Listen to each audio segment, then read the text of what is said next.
তেলের পাইপে ফাটল, অপরিশোধিত ভোজ্য তেলে ভাসলো এলাকা। দেখুন সেই ছবিটা, তেল সংগ্রহে ভিড় জমিয়েছেন স্থানীয়রা। হলদিয়া শিল্পাঞ্চলের ঘটনায় চাঞ্চল্য ছড়িয়েছে। জাহাজ থেকে শোধনাগারের পাইপে ফাটল, পরে এলাকা ঘিরে দেয় কর্তৃপক্ষ। আর সেই তেল সংগ্রহের জন্য ভিড় জমিয়েছেন স্থানীয়রা। সুজিত ভৌমিক আমাদের প্রতিনিধির সঙ্গে কথা বলবো। সুজিত, ঠিক কি হয়েছে এটা, এরকম এই ছবিটা কেন?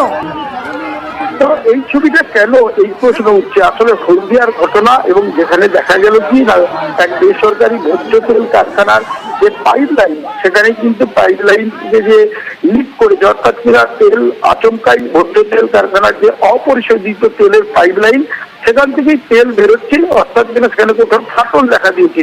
দেখতে পায় স্থানীয়রা অপরিশোধিত যে ভোজ্য তেল তা নেওয়ার জন্য এলাকাবাসীদের মধ্যে একটা যেন প্রতিযোগিতা, এবং তারা ঝাঁপিয়ে পড়ে তেল সংগ্রহ করতে থাকে। এবং হলদিয়া বন্দরের জাহাজটি যে পাইপের মাধ্যমে সরাসরি ওই ভোজ্য তেল কারখানাতে অপরিশোধিত ভোজ্য তেল যাওয়ার যে সময় এই ঘটনা বলে মনে করা হচ্ছে।